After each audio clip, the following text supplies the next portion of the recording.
Falamos aqui do Museu da CBF, na Zona Oeste do Rio de Janeiro, Barra da Tijuca, casa da seleção brasileira. O Vasco também tem a sua casa, São Januário, mas a história do clube passa também pelo Maracanã. Recentemente, a gestão do maior do mundo ficou para Fluminense e Flamengo por 6 meses. O Vasco ficou de fora, não deve jogar no Maracanã nesse Campeonato Brasileiro. Mas depois disso, há alguma possibilidade de o Vasco tentar fazer parte da gestão do Maracanã? Há alguma conversa? Alguém abriu alguma brecha para falar, por exemplo, com o governador do estado do Rio para que o Vasco consiga ser um dos gestores do Maracanã, presidente? Então, presidente. É uma ótima oportunidade essa pergunta. Em torno de 45 dias atrás, o nosso governador estava participando de um programa de rádio em que o tema era a parte financeira, a economia do Estado, e versava sobre atrasos salariais. Do nada, ele saiu com uma colocação em relação ao Vasco, totalmente fora do contexto, talvez querendo mandar alguma mensagem aí para o torcedor vascaíno, dizendo que queria o Vasco no Maracanã e que o Vasco seria procurado para conversar. E passados 45 dias, até hoje, nada. Então, eu espero, que, como foi dito, essa é uma situação temporária. Eu espero que esse erro ele seja corrigido e que o Maracanã volte a ser um estádio do Estado do Rio de Janeiro, dos clubes do Estado do Rio de Janeiro. É isso que nós esperamos. Mas não vai ser assim, né? O que parece, o Estado quer que os clubes sejam os gestores. E nesse formato de gestão, dá para o Vasco entrar junto e o Botafogo talvez Claro. sim também, com Flamengo e Fluminense? Claro, quando eu digo que deve ser um estádio dos clubes, não quer dizer que tenha que ser gerido pelo Estado. Pode ser pelos clubes.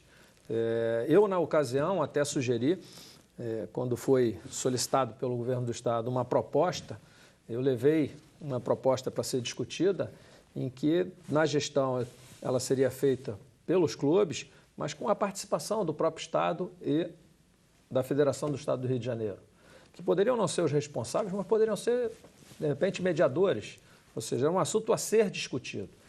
Mas acho, sim, que a gestão do Maracanã ela deve ser dos clubes do Rio de Janeiro, e digo mais, pode até não ser só dos 4 grandes, porque, na realidade, o estádio é uma propriedade do Estado. Do povo do Estado do Rio de Janeiro. E outra coisa, Não é do Flamengo, não é do Vasco, não é do Fluminense. isso não iria interferir muito no calendário da programação. Por quê? Flamengo e Fluminense são os que mais precisam do Maracanã, até para jogos médios e tal. O Flamengo leva muita gente sempre e tal. O Vasco e o Botafogo precisam muito esporadicamente do Maracanã. Claro que se de repente o Vasco tiver uma grande campanha, isso muda um pouquinho de figura, mas vamos dizer que na rotina o Vasco tem São Januário, que é o estádio que o Vasco joga regularmente e tem que jogar mesmo. Até porque, como você falou, qualquer 20 mil pessoas em São Januário já traz retorno. Então, seria muito fácil organizar um calendário, uma programação, porque o Vasco e o Botafogo, eu diria até que esporadicamente usariam o Maracanã. Te parece isso, não? Eu acho que isso vai muito de momento, né? Se o Vasco está num grande momento, São Januário fica pequeno. Né? O Flamengo hoje consegue ter uma taxa de ocupação grande no Maracanã, mas já houve períodos em que a ocupação não foi tão grande. Né? O próprio Fluminense, me parece que joga com prejuízo. O Fluminense joga. O jogo Vasco e Corinthians foi vendido por quê? Bom, por 2 motivos. Primeiro, fundamental, por necessidade de recursos financeiros. Né? E segundo, porque o Vasco é um clube nacional que tem torcida espalhada pelo Brasil inteiro e levar alguns jogos para o norte, para o nordeste, é interessante para o nosso programa de sócio. Né? Nós precisamos, de alguma maneira, aproximar o clube dessa torcida que vascaína e que 70% dessa torcida é de fora do estado. Presidente, vai ter uma eleição agora no Fluminense. Você já conversou com algum candidato?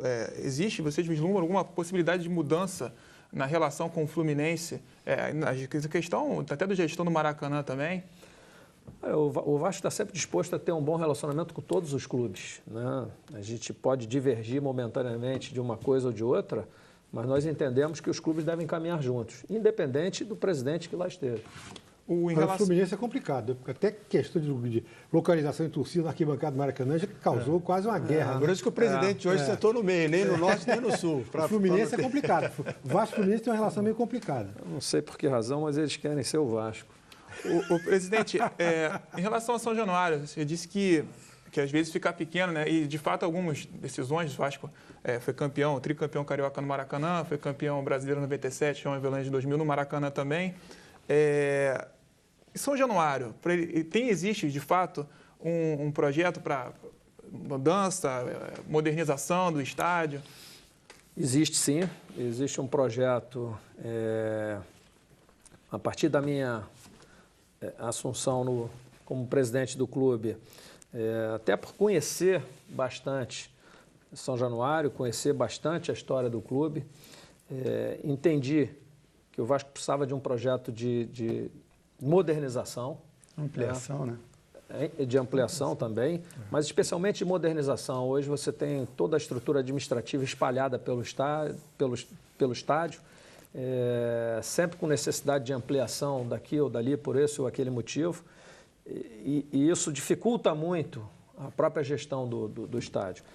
Além disso, é preciso criar novos atrativos, novos interesses para a nossa torcida. Então, eu pedi que fosse feito um projeto de modernização de São Januário e, especialmente, que esse projeto ele pudesse ser realizado por estágios, que ele fosse modular.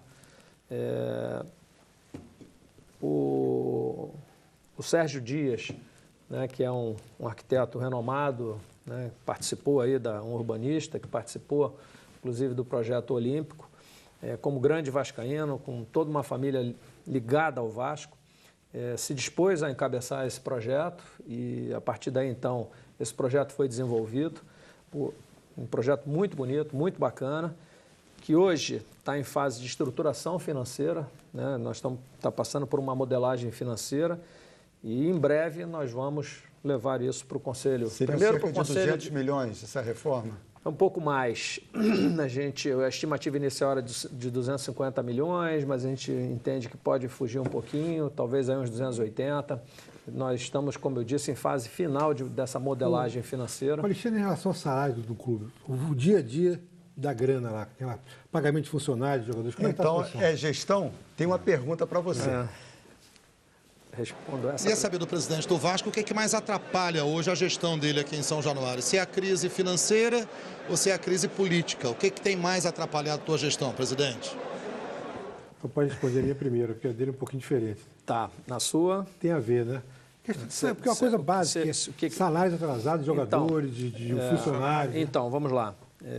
O que impacta de maneira muito importante no pagamento dos funcionários é o endividamento. Né? O Vasco tem um endividamento muito grande, que nós conseguimos reduzir aí nesse primeiro ano de gestão, mas ele ainda tem um perfil muito forte de dívida de curto prazo. Né? Então, isso é um dos grandes problemas para a gestão, mas mais do que isso, esse ano, especialmente, não só o Vasco, mas todos os outros clubes estão sofrendo com a questão do fluxo de caixa. Bloqueio de receitas também? Também. O bloqueio de receita ele vem em função da dívida, como eu disse, o perfil de curto prazo da dívida. Né? Então, a gente já negociou um número bastante grande, né, com um número bastante grande de credores, mas ainda existe um endividamento, como eu disse, que impacta agora, nesse momento. Né? Então, por exemplo, você tem uma dívida fiscal com o Profut, que ela é grande, mas ela está equacionada. Sim. Ela está negociada em 20 anos. Então, essa não impacta. Todo mês eu tenho que pagar lá algo em torno de R$750 mil de Profut, mas ele está equacionado. O que impacta é o endividamento que não foi negociado ainda e que toda hora chega uma penhora, chega uma cobrança. Esse sim impacta no fluxo. A folha de futebol quanto é atualmente para o Vasco? Contando com encargos e tudo, algo em torno de 5 milhões e meio, aproximadamente. Mas, voltando a essa resposta, o outro aspecto que também tem impactado muito nesse ano de 2019 é a mudança na remuneração, né, no repasse das verbas de transmissão. né? Ano passado tinha um fluxo contínuo, Isso. ou seja, o Vasco tinha lá os seus 100 milhões para receber e eles eram divididos ao longo do ano. Esse ano não.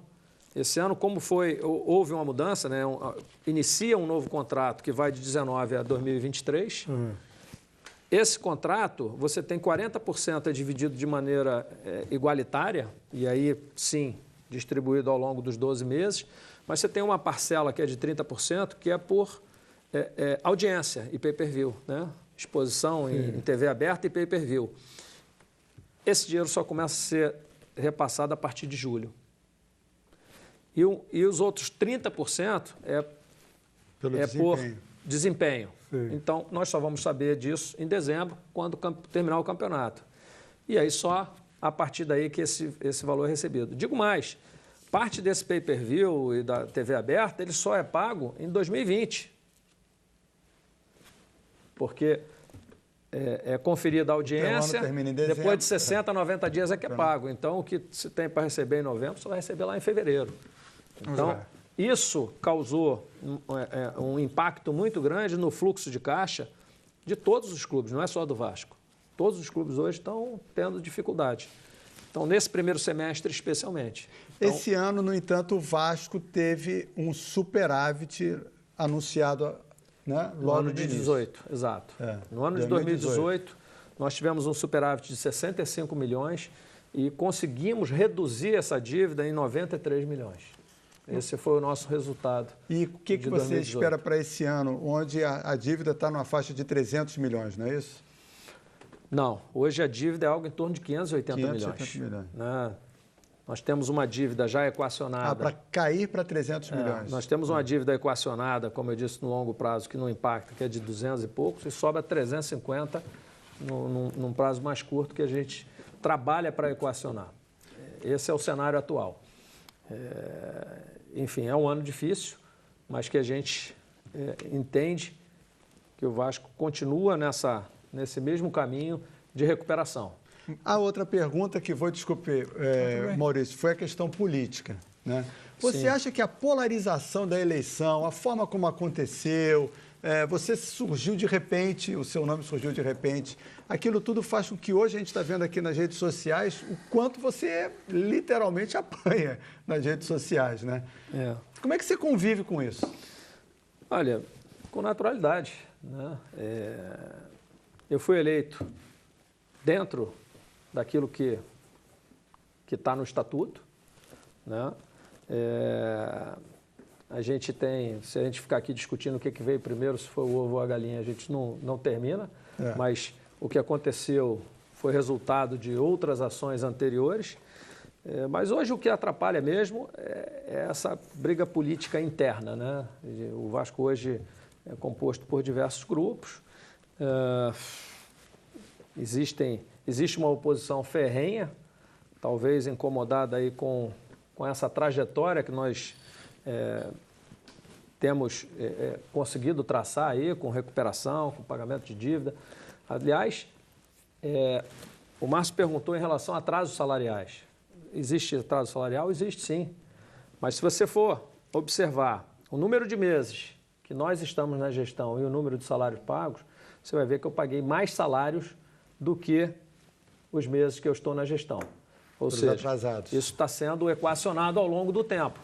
Ainda existe atraso? Ainda existe, mas está sendo equacionado. Uma pergunta frequente que se faz é, poxa, se teve superávit, né? Por que tem salário atrasado?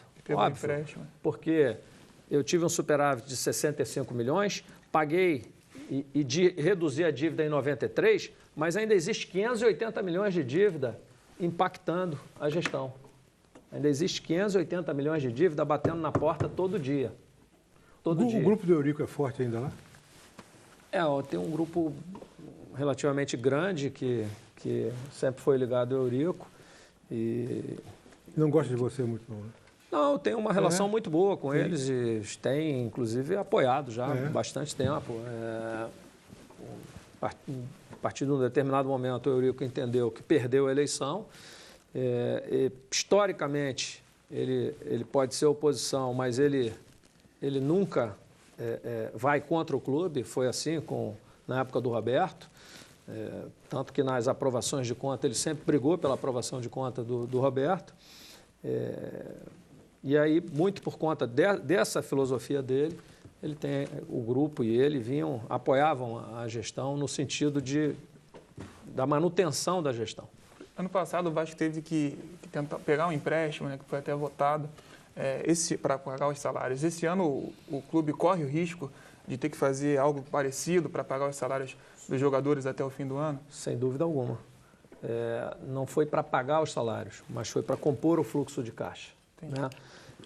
Entenda, no ano passado, o Vasco veio em 2017, em 2016 e 2017, o Vasco teve uma receita de 202 milhões para uma despesa de 174 milhões.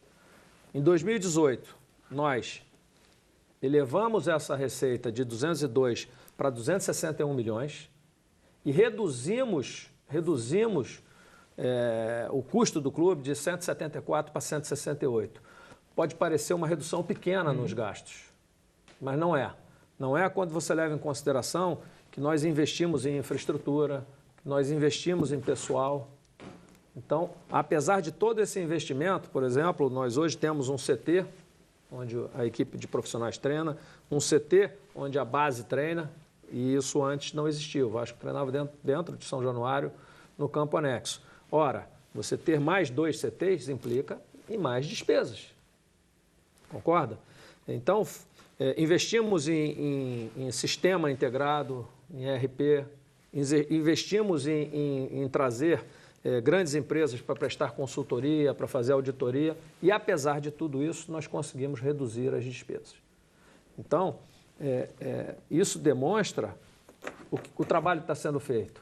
Mas ainda assim, você tem esse endividamento impactando ali todo dia, batendo na porta. Essa dívida, desculpe, de 580 milhões, ela já foi corrigida? Ela é auditada? Esses números corrigidos e auditados, que constam do balanço publicado agora no dia 30 de abril. Tá bom. Tem um outro aspecto, Boccaccio, que é fundamental no que diz respeito a essa questão do fluxo, que são as penhoras. Então, você muitas vezes tem o recurso entra e ele é penhorado. Ele é retirado do clube. Isso é o problema em todos os clubes, inclusive. A gente vai Mas agora... que nós estamos, ao longo do tempo, solucionando.